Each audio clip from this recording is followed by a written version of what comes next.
We're so glad to see you today and that you're with us here today. Ina so in ɗan maida ka baya. Bari in fara da irin rawar da ka taka a siyasance a lokacin da kake karatu jami'a. Yaushe ne ka fara motsi a matsayin ɗan harka Islamiyya, kuma me ya ja hankalinka wajen yin hakan? To lallai kam ita harka Islamiyya ta fara ne lokacin da muke ɗalibai a jami'a. A wannan lokacin akwai ƙungiyoyi na wayar da kan ɗalibai su rungumi aƙidar kwaminisanci. Wayewa ma ne kana kwaminisanci. Kwaminisanci wani ra'ayi ne wanda ya mamaye ɗalibai a wannan lokacin. Kwaminisanci wata aƙida ce wadda ta ja hankalin matasa a lokacin muna ɗalibai. Wajajen 1971 ne zuwa 1979. Wata matsala da ita wannan aƙida ta kwaminisanci, duk da suna kiran kansu da yi ma ɗan adam adalci da da'awar yi ma ɗan adam adalci, suna ganin cewa an ƙirƙiri addini saboda a malƙwaye mutum. Kamar da Karl Marx yake cewa shi addini an samar da shi da a malƙwaye mutum. Babbar matsalar ma ita ce da suke ƙirarin rashin samuwar Allah. Alhamdulillah, ko a lokacin ina da wayewa ta addini, ko da yake na karanci tattalin arziki ne. Ina da asasi na karatun larabci da kuma addinin musulunci wanda na samu tun a makarantun zaure. Traditional Islamic institutions and also modern institutions, because the secondary school I have attended is called School for Arabic Studies. Don haka muka fara ƙalubalantar wannan tunaninnika, muka nuna cewa wannan ya saɓa wa addinin musulunci, kuma iƙirarinsu na adalci yana nan a rubuce a cikin Alƙur'ani. Haka abin yake. To da haka dai abin ya fara, wanda a lokacin muke kiran shi da da'awa ta addini. Ba zato ba tsammani sai ga tasowar addinin musulunci a Iran a 1978, a lokacin Imam ya dawo daga Faransa. A wannan lokacin abin ya ja hankalinmu sosai. Shi wannan motsin ma iya cewa ya fara ne a lokacin saba'inoni, lokacin muna 'yan makaranta a jami'a. Kamar yadda ka bayyana cewa wajen 1978 an samu wani sauyi a Iran. Ta yaya abin ya shafe ku kai tsaye? Haka ne, a lokacin muna kira ne akan kafa gwamnati ta musulunci a cikin jami'armu. Lokacin wasu na ganiyar kiran kafa gwamnati ta kwaminisanci.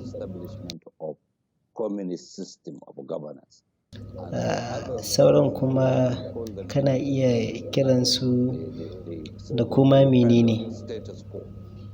To sai muka ga an samu ɗagowar wata nahiya da aka samu kira mai kama da namu, wanda ya haifar da sauyi a wajen 1979. Sai muka ga abin ya tabbata a can, don haka zai iya tabbata a nan ma haka. Ba mu kaɗai sauyin Iran na musulunci ya taɓa ba, a'a, ya shafi har su 'yan communist ɗin, sun tasirantu da shi. Zan iya tunawa da wasu 'yan communist ɗalibai wanda suke ƙalubalantar mu, har suna wata irin shiga, suna sanya wasu riguna, suna kiran kansu ayatullahi. Sannan kuma akwai 'yan jari hujja, wasu daga cikinsu yanzu sun canza ra'ayi, wato sun koma 'yan musulunci zalla, wanda su ma wannan ya ja hankalin sosai, ya sanya suka koma 'yan musulunci zalla. Game da kafa jamhuriyar musulunci a Najeriya, duk da shekarun da kuka ɗiba kuna gwagwarmaya da faɗi tashi, to menene matuƙar burinku na kafa jamhuriyar musulunci? Ina nufin harkar musulunci a Najeriya. Da farko dai bari in ɗan yi bayani. Ba mu taɓa kallon wannan kalma ta harkar musulunci a matsayin ƙungiya ko aƙida ba. A'a, shi motsi ne da yake bayyana hakan. Waiwayen lokacin da musulunci yake cin ganiyarsa. In kin tuna akwai an taɓa kafa daular musulunci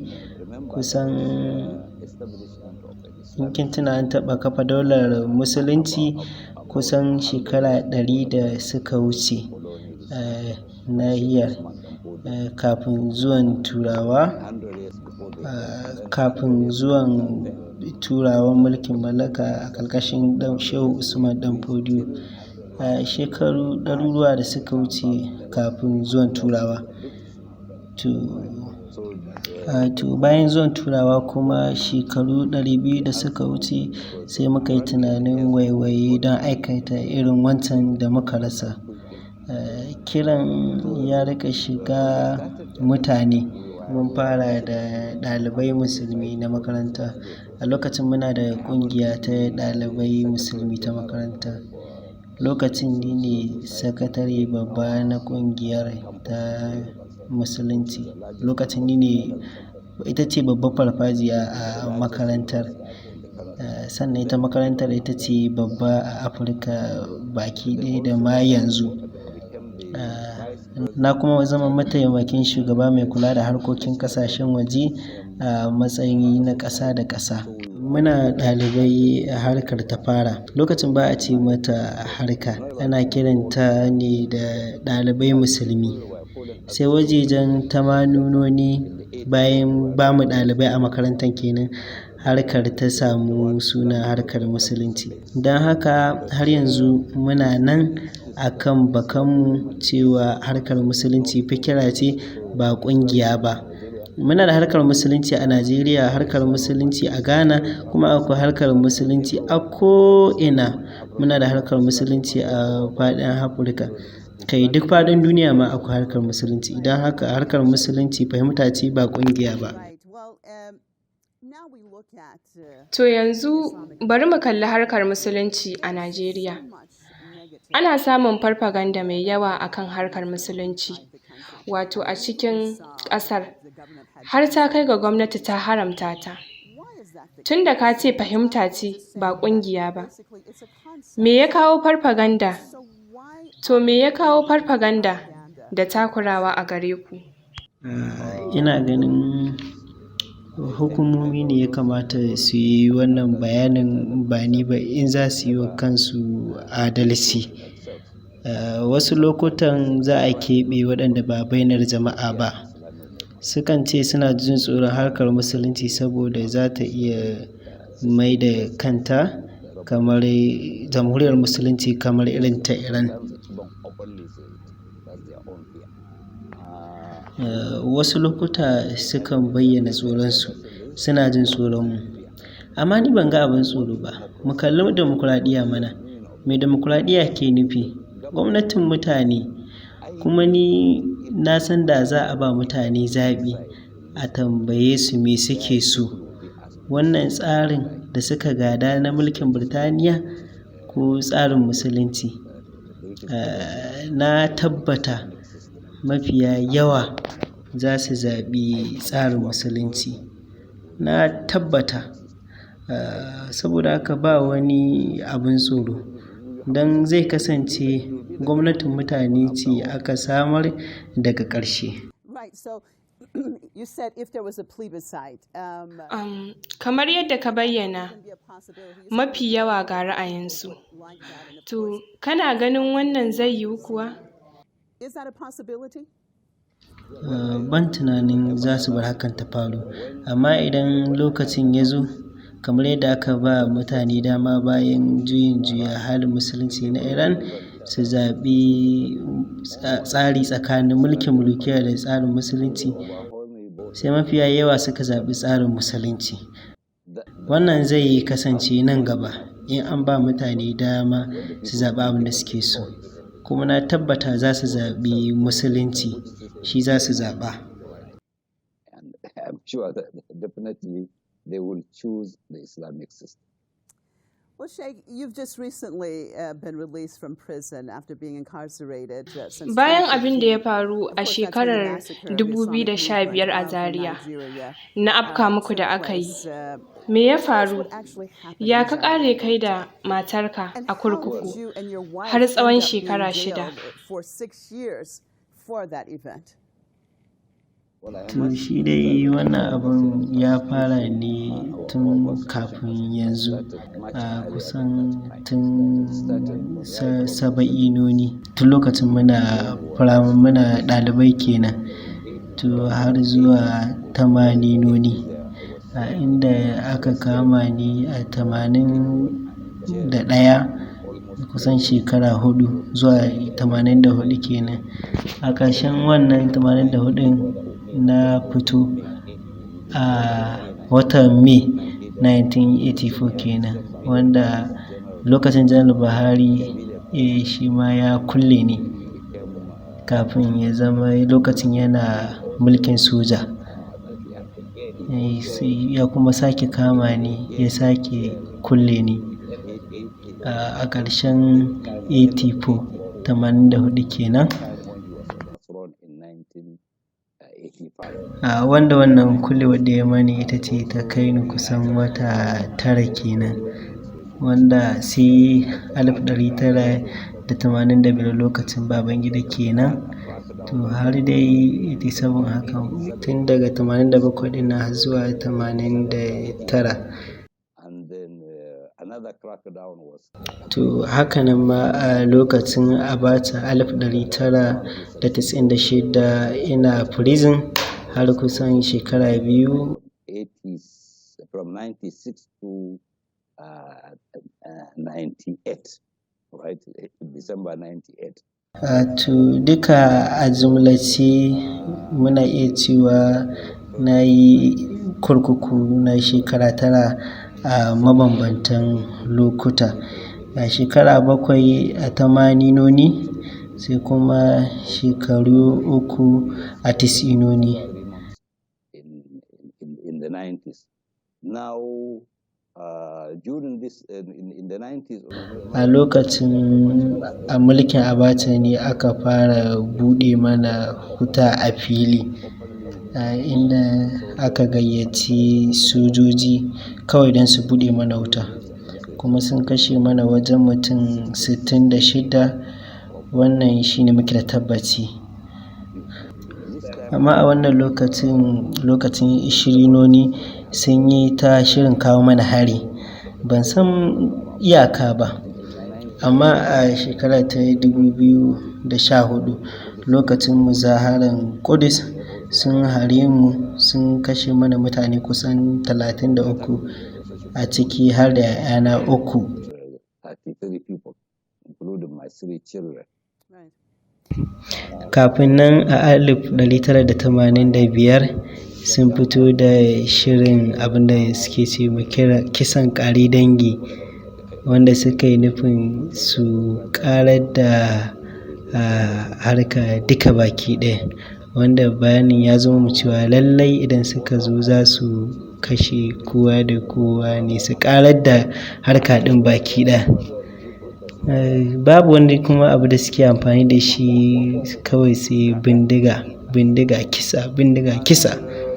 Kuma kin sani ba mu amfani da wasu makamai, ba mu faɗa da wani bindiga, magana kawai muke yi, amma amsar shi ne faɗa da kisa, domin haka abin da ya faru a Zaria shekara ta 2014 duk shiri ne na afka mana, duk da cewa ba su iya kare aika-aikar da suka yi a shekara ta 2020, sun ce wa an tare hanya. Haka ne, inda gaske ne a gidana nesa yake da inda suke zargin an tare hanyar, kusan nisan kilomita 3 ne.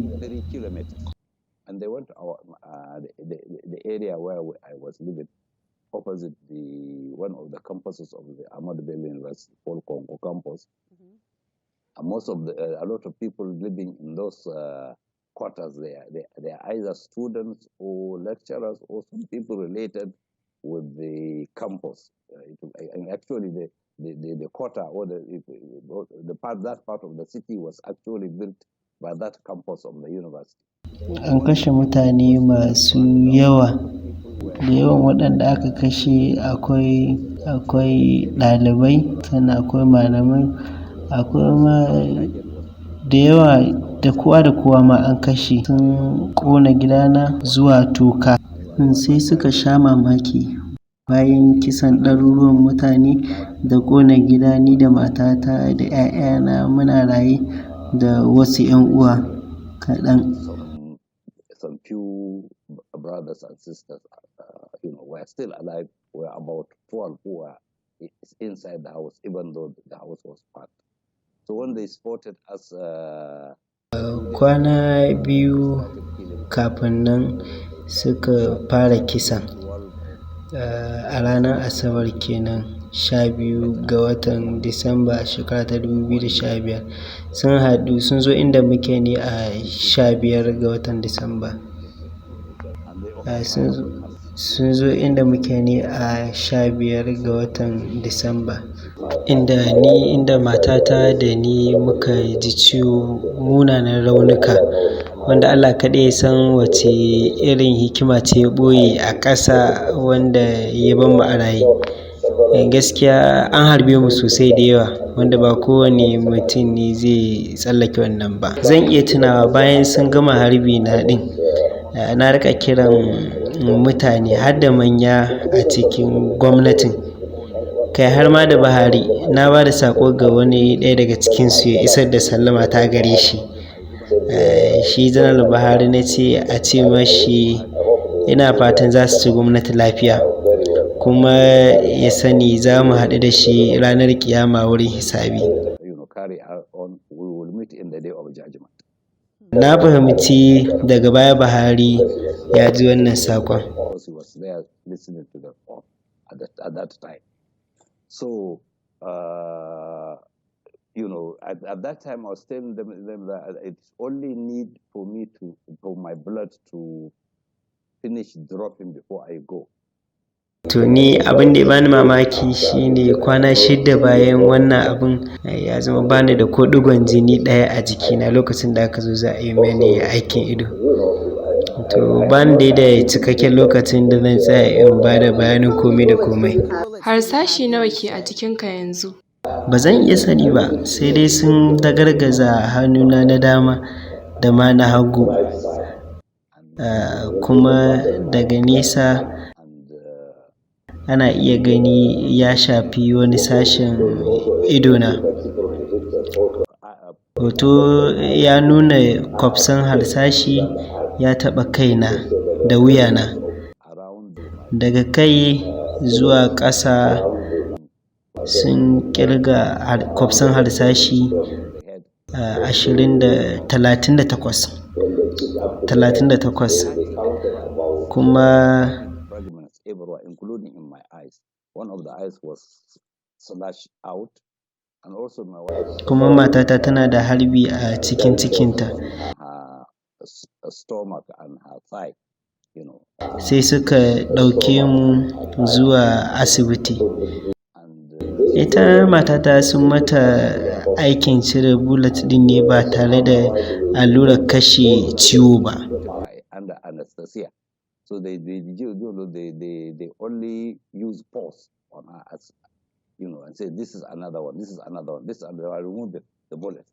I don't know how many bullets they remove from her, and they later on, pitch some other bullets with stitches and left some out.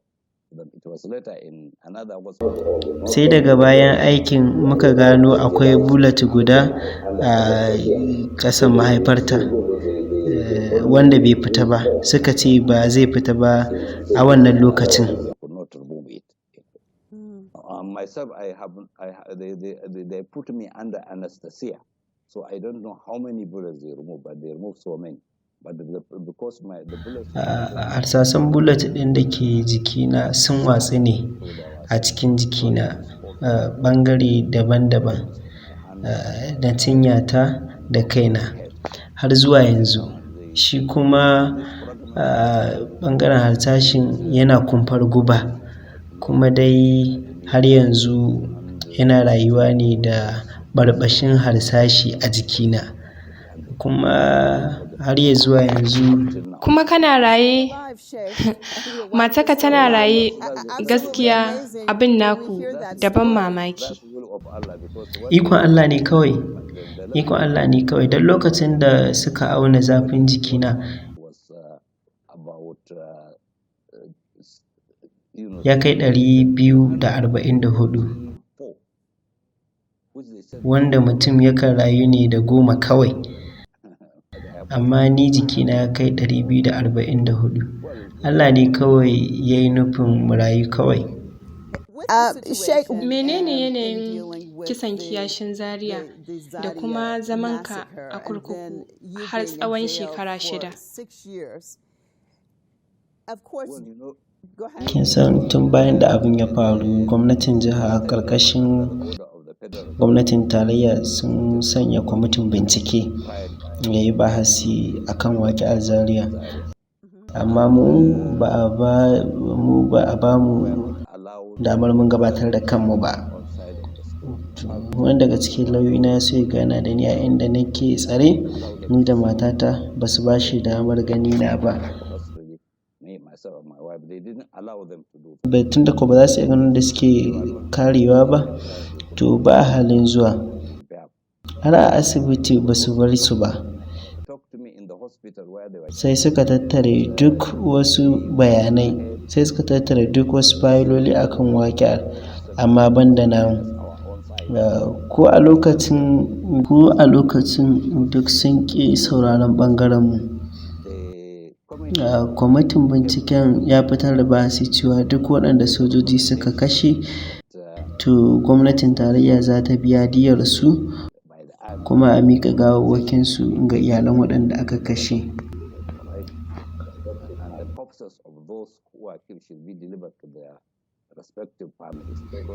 Domin babban jami'in gwamnatin Kaduna ya tabbatar da cewa sun rufe mutum 347 a kabarin bai ɗaya. Guda nawa ka ce? Jami'in gwamnati da kansa ya tabbatar da cewa sun rufe kusan mutum 347 a kabarin bai ɗaya, kuma mun san ba su kenan ba. Gaba ɗaya dai daga ɓangaren mu muna da sunayen mutanen da aka kashe da kuma shekaru. Kamar nawa ne adadin? Wajen mutum 700 ne, amma lallai adadin ya tasar ma mutum 1000. Not only those we know, a lot of people we don't even know them. All right. So we have an estimated number of people, at least about 1,200 were killed. All right.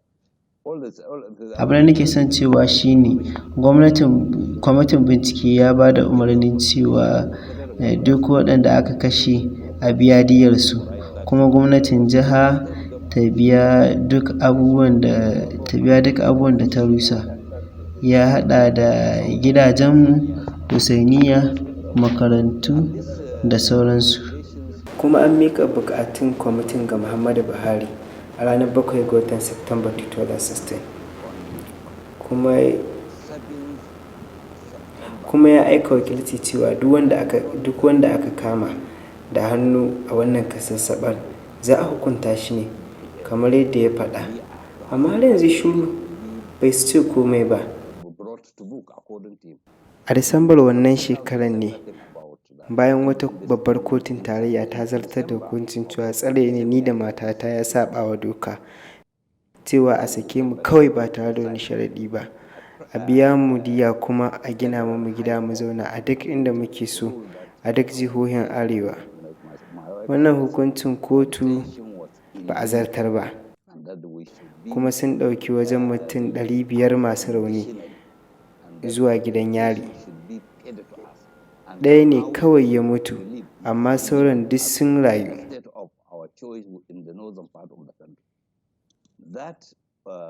Sun saki masu yawa daga cikinsu, sun kuma kai ƙaran wajen mutum 153 sun raba su zuwa gida biyu. Sun raba su zuwa kotu guda biyu, ɗaya da mutane 77, ɗaya da mutane 76.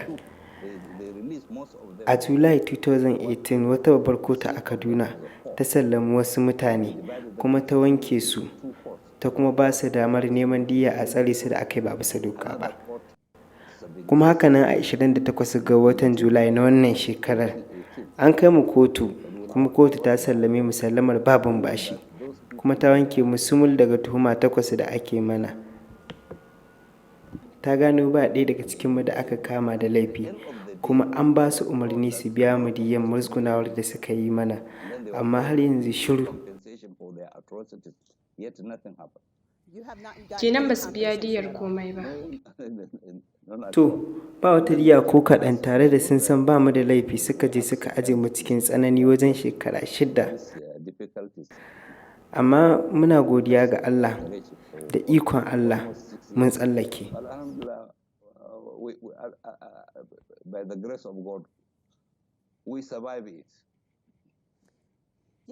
Mu koma kan halin lafiyar ka kai da matarka, ya abin yake? Har yanzu mu biyun muna da ɓarɓashin sauran harsashi a jikinmu. Akwai na ƙafa, suka ce ba za su iya cire shi ba, amma likitocin waje sun ce suna iyawa. Duk da cewa an ba da umarnin cewa ma iya fita neman lafiya, amma ba su bar likitocin sun yi aikin ba. An ba mu damar zuwa Indiya, amma sun bi sun yi kutun gwilarsu. Me yasa ba za ku bar ƙasar ku je ku nemi lafiya ba? Abin da muka tsammata kenan, da zarar an sallame mu daga kurkuku cikin ɗan lokaci za mu je neman lafiya. Bayan fitowar mu mun nemi fasfot, amma lauyanmu ya nemi kotu ta ba mu damar neman lafiya kamar yadda aka ba mu a baya, mu je wajen neman lafiya, cewa a ba mu fasfot ɗinmu saboda yanayin rashin lafiya, tunda ba su caje mu akan wannan ba.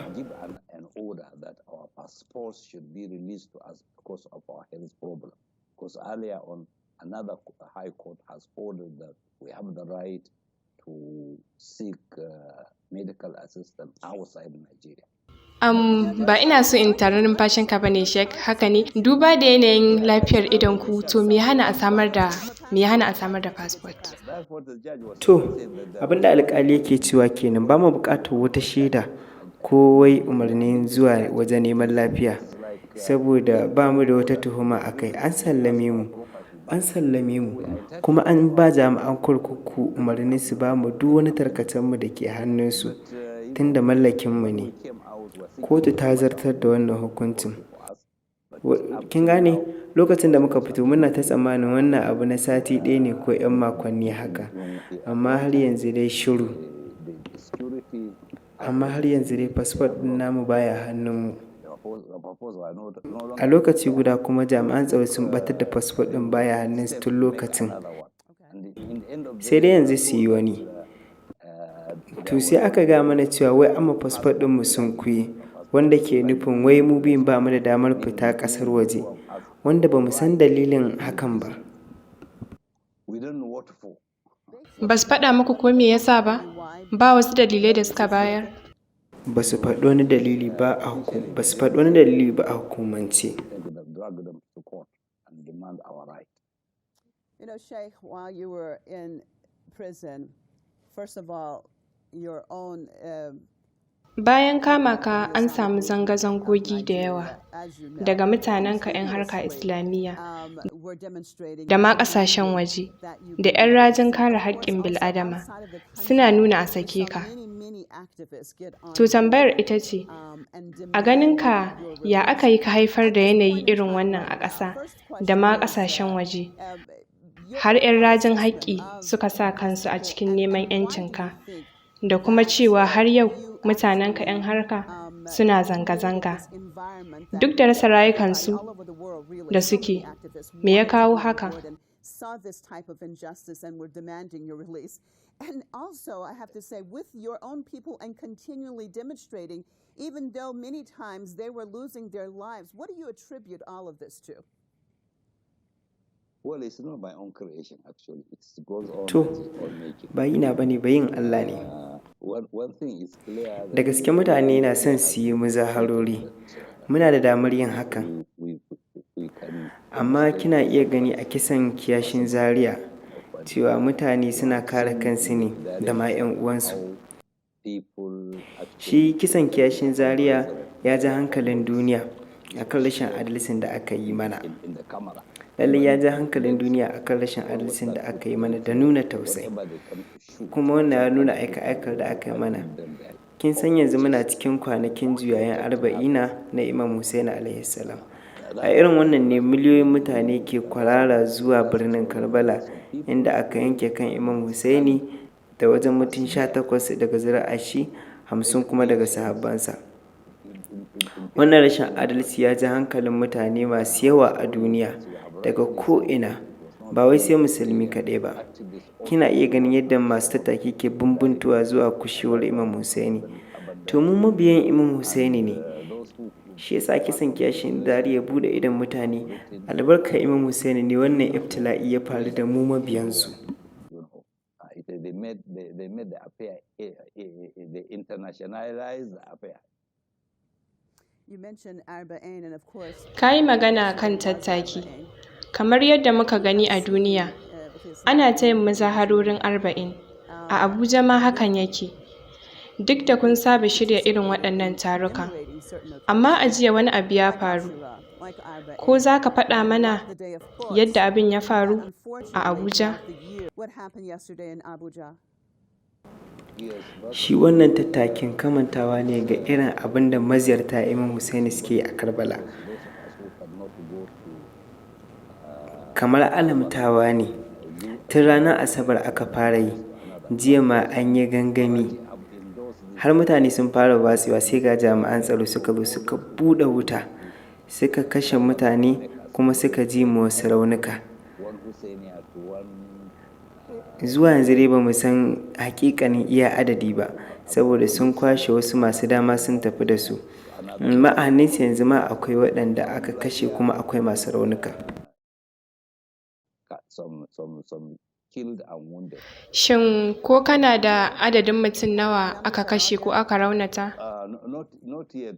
Gaskiya ba mu da hakikar hakan, amma ba jimawa za mu sani idan aka zo yin jana'iza. Amma ba mu san ko nawa suka tafi da su ba na daga masu raunuka da kuma matattu. Nan da kan sun faɗi cewa sun kama wajen mutum 50. Kafin wannan ma shekarun jiya sun kama wajen mutum 20. Kenan akwai wajen mutum 70 a hannunsu. Kuma sun hana a san inda suke. Amma ba da daɗewa ba, abubuwa za su ƙara bayyana. Why, Sheikh, why do you think that these Me kake tsammani yasa ake harar irin wannan zikira ɗin? Ai an yi a garuruwa banda Abuja, kuma an kammala lafiya. Su sun san waɗannan mutanen za su zo su hau titi ne su yi abinsu su rufe su tashi lafiya. Kuma kullum wannan shi ne tsarinmu, tafiya daga miƙati zuwa wajen rufewa. Na jiya ma an bi manyan tituna, kuma ba abin da aka tsaida. Kuma suna kallon mutane suna wucewa cikin motoci bisa hanya. Amma duk da haka suka buɗe wuta. Kuma mun tabbata wasu da aka kashe masu wucewa ne kawai. Ba lallai waɗanda abin ya shafa a cikinmu ne ba kaɗai. Don akwai waɗanda suke shigowa Abuja don yin harkokinsu na yau da gobe, waɗanda abin ya shafa.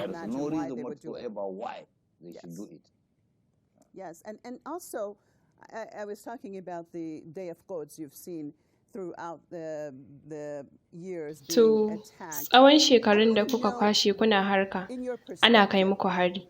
why A was the hangenka, Nigerian government me yasa so gwamnatin sensitive Najeriya ta damu about ƙwarai game da commemorations being tarukan da held, suke for wakana, example, for Quds musamman Day, wanda and of ake course that is ƙalubalantar in Isra'il? Israel? Shin akwai wata yarjejeniya ne a tsakanin Isra'il da gwamnatin Najeriya? Me yasa suke ɗaukar irin wannan matakin? Wannan tambaya ce wadda ba mai ansa ta. Sanin dalilin da ya sa haka ba su iya faɗi. Wane ne? Menene? Ba mai iya faɗi. A lokutan baya mun sha tambaya cewa, shin kuna goyon bayan su ne? In kuna goyon bayan su, kuma sai ku shirya taro ko gangami a ranar da kuke so kuma taimako, ba Juma'a ƙarshen Ramadan ba. Ku zaɓi ranar da kuke so sai ku nuna goyon bayan ku ga Isra'ila. Kuna da damar yin hakan, amma don me za ku riƙa har taro irin namu, kuna kashe mutane masu goyon bayan Falastinu? Kuma idan mutane suna juyayin shahadar Imam Hussaini, ku kuma ba kwa so,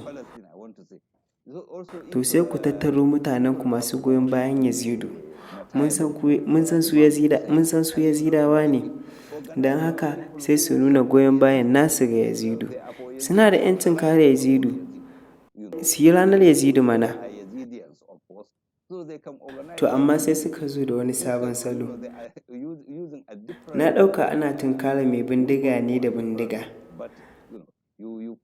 Amma ka hari mutanen da ba su da komi a hannunsu sai tuta ko rera take?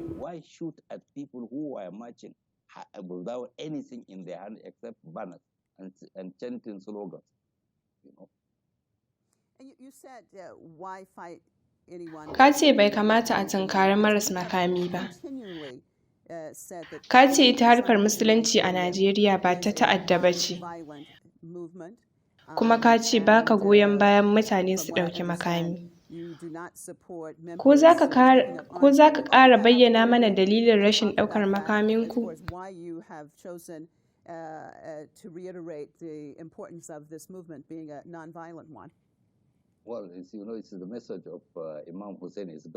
Ai sakon Imam Hussaini ne, abin a bayyane yake.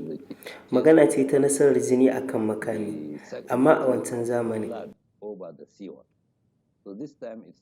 Amma a wannan zamanin lokacin nasarar jini ne akan bindiga, kuma lallai jini ne zai yi nasara akan bindigar. Suna amfani da makami ne inda bai dace ba. Suna yaƙar ra'ayi wato fikira wanda ba su so. Mu fa magana muke yi kawai, su kuma harbi. Ƙila suna tsammanin wannan zai samu bari. Ba mu bari ba, kuma ba za mu bari ba. Kin ga ai Ashura ta ci gaba duk da hare-hare da suke kaiwa wasu lokuta. Wani karon ma Ashura takan wuce ba tare da harin ba. Wani karon ma akan yi su ne a manyan garuruwa, kamar bana a gari guda Sokoto, inda suka buɗe wuta bayan an gama muzahara. To, shekara mai zuwa ma za a yi Ashura a Sokoto, har shekaru masu zuwa, har sai Imam Mahdi ya bayyana, za a yi Ashura. Haka ma arba'ina, ko ku yi harbi ko kada ku yi harbi, Ashura, arba'ina da Qudus za su ci gaba har bayyanar Imamul Mahdi ajallahu ta'ala farjahu sharif. Ba abin da ya canza. In har akwai canji, to ci gaba ne. Abubuwa ma daɗa haɓaka suke ta yi. Ban sani ba ko mutanen nan za su zauna su yi nazari akan miyagun ayyukansu. In suka yi haka, to za su fahimci cewa harin makamansu ya ƙara mana jajircewa ne. Muna ƙara ƙarfi.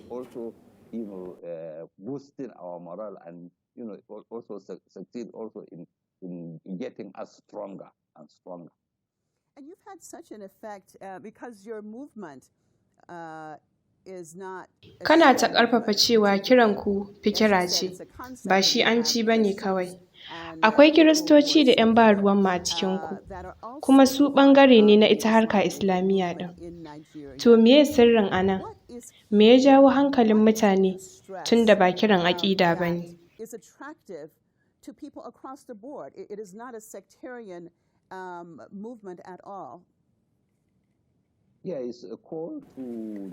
Shi kira ne na neman samar da adalci, kuma kowane ɗan adam na buƙatar adalci kuma baya son zalunci.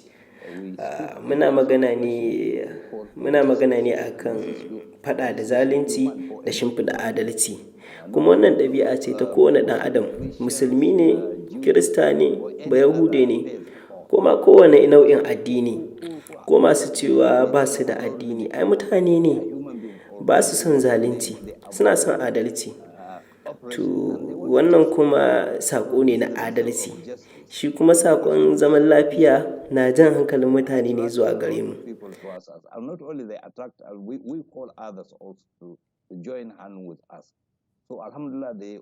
Muna kiran mutane ne su haɗa hannu ne da mu, kuma alhamdulillahi ko a tattakin nan kiristoci da yawa sun shiga ciki tsawon shekaru ma, kai ba ma kiristoci ba kawai, mutane gama gari ma har da ma manyansu. Kamar yadda kike gani a Karbala, mutane kala-kala na shiga, saboda shi tattaki saƙo ne na faɗa da zalunci da kuma kafa adalci.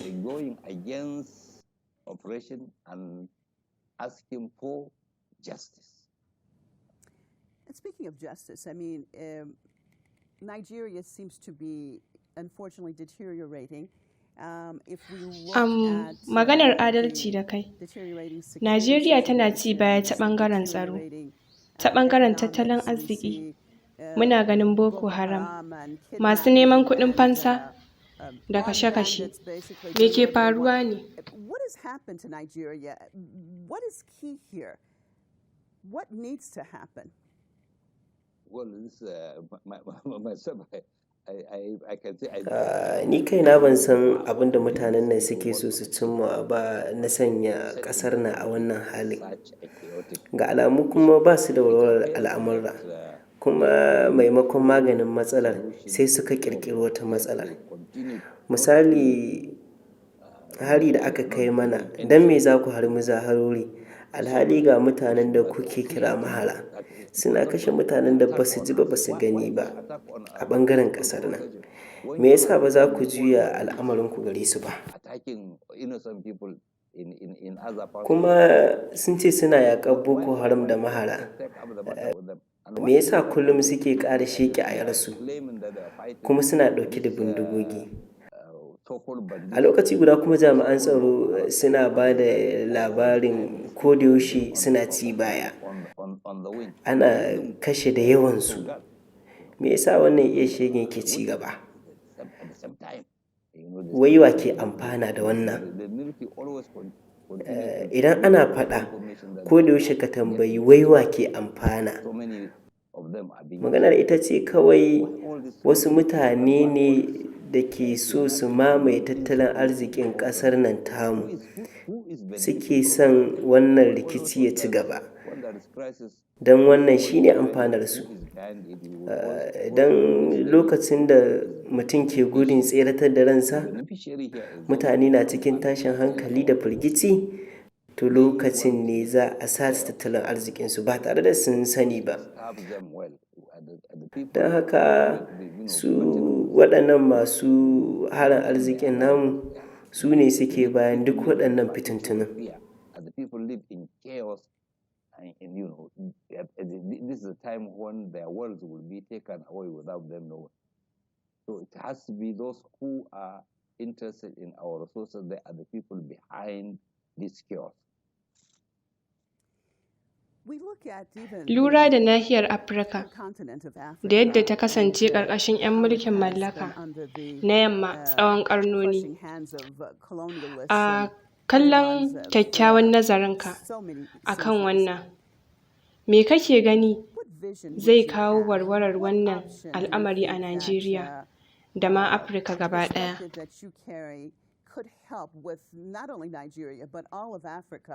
In liberating one from being under basically the claws of imperialism. What needs to take place? Yeah, I think this is one of the reasons why the attack on the movement has been intense. Wannan na ɗaya daga cikin abin da yasa suka kai wa harka Islamiyya hari. suna faɗa ƙarara cewa ita Najeriya ita ce giwon Afirka, kuma akwai yiwuwan duk abin da ya yi nasara a nan to zai iya wanzuwa a sauran ƙasashe su ma su yi koyi. Don haka suna jin tsoron samun juyin juya hali a Najeriya zai canza sauran ƙasashen ne gaba ɗaya. Haka yasa kika ga ana ta gallaza mana a Najeriya.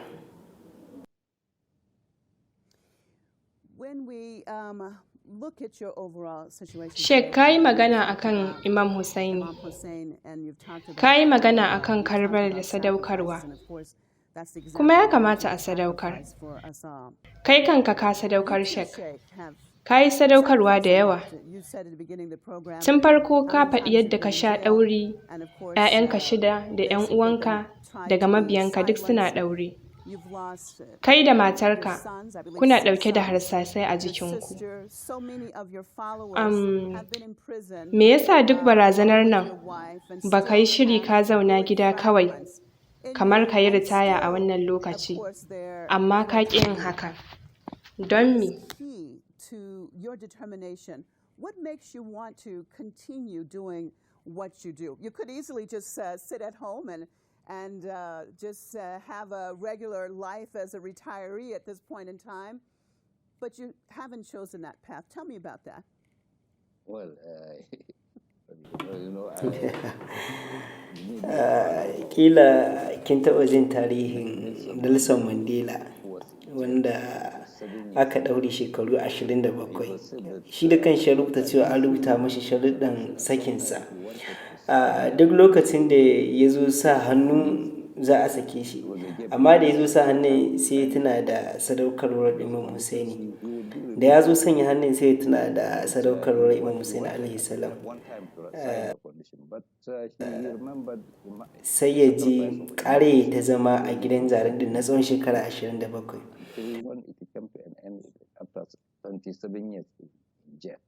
Wannan Nelson Mandela fa kenan, wanda ya yi koyi da Imam.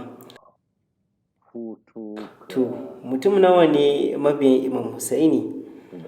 Idan dai har wanda ba mabiyan Imam Hussaini ba zai motsa, to ina ga mabiya? Dole ne mu jure, mu daure har ƙarshen al'amari. Su ma suna son kashe mu ne ko? To, wata rana dama za mu mutu, su ma za su mutu. Wannan motsi zai ci gaba, ko da ranmu kuma ko babu ranmu. Tafarkin gidan annabta ne. Mun samu karsashi daga gare su. Abinda duka ake mana kaɗan ne akan nasu. Mu ci gaba da lura da abin da ya samu ahlul baiti daga Sayyida Zahra alaiha salam, Imam Ali, Imam Hassan, Imam Hussaini da ma dukka a'imma. Abin da ya same mu kaɗan ne akan nasu.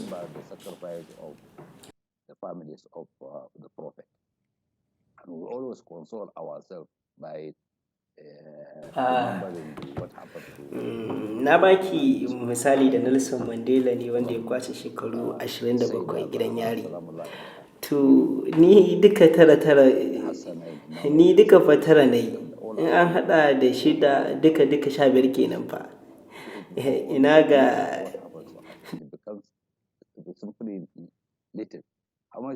to in har Nelson Mandela ya jure wannan, to ina gani mai da'awar bin gidan annabi. What about myself, who claim to be the follower of Imam Hussain? Well, you say that's so inspirational. I think Kamar maganar sadaukarwa da kai. In mun lura yanzu abubuwa suna lafawa. Mutane na karaya. Musulmi da wanda ba musulmi ba. Ya kake hangen ruhin waɗannan mutanen dangane da ra'ayinka na sadaukarwa don neman adalci da daidaito? In their search for the truth and for justice, as you talked about? A'a, ba a yanke ƙauna ba. Wannan yanayi ba zai ɗore ba. Zalunci ba zai taɓa dawwama ba. Ali Yaƙub sun sha wuya ƙarƙashin Fir'auna tsawon shekaru 200. Falastinawa sun daɗe suna wahala, amma wata rana mai zuwa mai rauni zai samu ƙarfi. Rana na fitowa insha Allah, kuma abin sani ne cewa shi fa zalunci ba zai ɗore ba, kuma adalci zai dawo wata rana.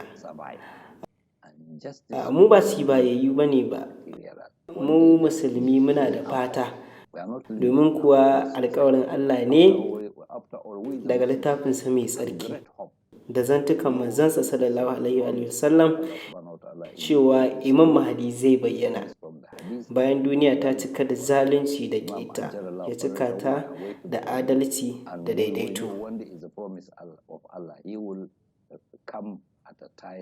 When the world is filled with injustice and we fill it with justice and tranquility. To, Sheikh, menene hankoranka akan harka Islamiyya a Najeriya?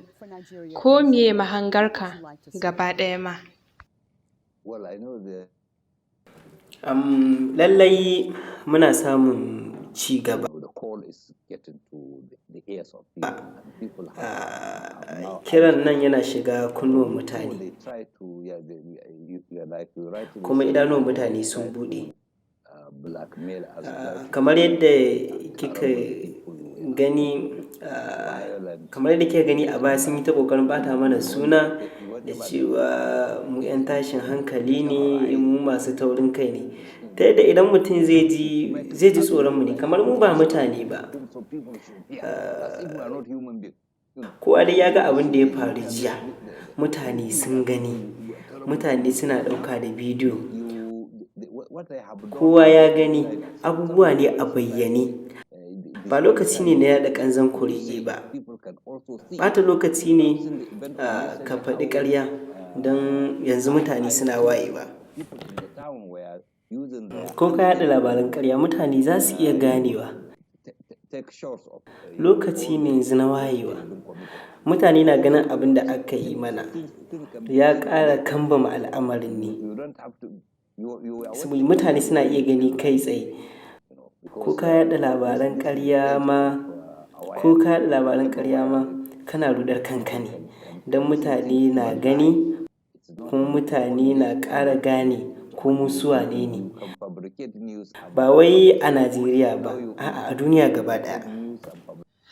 Kamar yadda na ce, akwai 'yan rajin kare haƙƙi a duniya, kuma da yawan mutane na son su ba da kansu don su taimaki harka, har ma wasu sukan rasa rayukansu, wasu kuma a raunata su, kuma su ba da goyon baya duk da haka. To me za ka ce a kan waɗannan mutanen?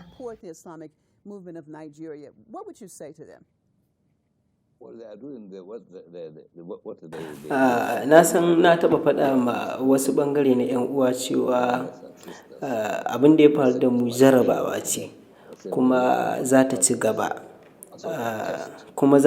da zuwa. Su zama cikin shiri na tunkarar jarabawoyi masu zuwa, kuma da ƙara ƙaimi har sai an nasara. Sannan 'yan jarida ma na bakin ƙoƙarinsu. Allah ya saka musu da alkhairi, kuma da fatan ba za su gajiya ba da aikin da suke yi. Su ci gaba da dauriya insha Allah har nasara. Until victory and even beyond. Sheikh, how would you like to be remembered? To, Sheikh, ya kake so a riƙa tuna ka kafin ka rasu? Me kake so ka tabbatar ka zamo abin ambato a taƙaice? Tell me in general your perspective about this. Well, I think a lot of people think that. To da yawan mutane sun ɗauka cewa nasara ita ce kafa gwamnati. Alhali ba haka ba ne sam. Nasara ita ce mutum ya tsaya kyam kan nasara shine mutum ya tsaya kyam har ƙarshen al'amura. Nasarar mu ita ce dakewa har mu mutu wata rana, ko an kashe mu ko ba a kashe mu ba, za dai mu mutu. To za a tuna da mu cewa mun tsaya kan ra'ayinmu kuma ba mu ji tsoro ba. Wannan dai shi ne za a tuna da mu, kuma mutane za su samu kuzari daga wannan, kuma su tuna da cewa wannan ba yin mu bane ba, muna koyi ne daga su Imam Hussaini, koyi da a'imma. Shi ne sirrin samun nasara ko bayan mutuwa.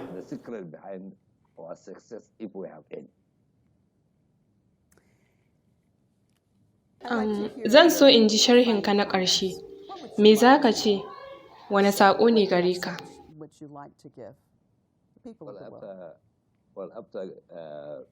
To bayan godiya ga Allah, zan so in gode wa mutane da suka tsayi wajen ba mu kariya kai tsaye ko kaikaice, rubuce-rubuce, zanga-zangogi, maganganu da sauransu. Allah dai saka musu da alkhairi, don kuwa al'amura fa ba su zo ƙarshe ba. Don kuwa har yanzu muna ɗaurin talala ne, saboda ba a ba mu damar fita waje neman lafiya ba. Muna kuma buƙatar addu'o'insu a lokutan salloli da ibadoji, kamar yadda mu ma muke tunawa da su, insha Allah. Sheikh Zakzaky, mun gode sosai, muna matuƙar godiya a gare ka, tare da kai da mutanenka har da matarka. Muna matuƙar godiya, mun ji daɗin fira da kai sosai, muna godiya sosai.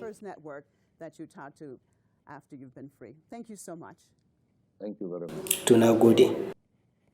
Well, thank you everyone so much for being with us.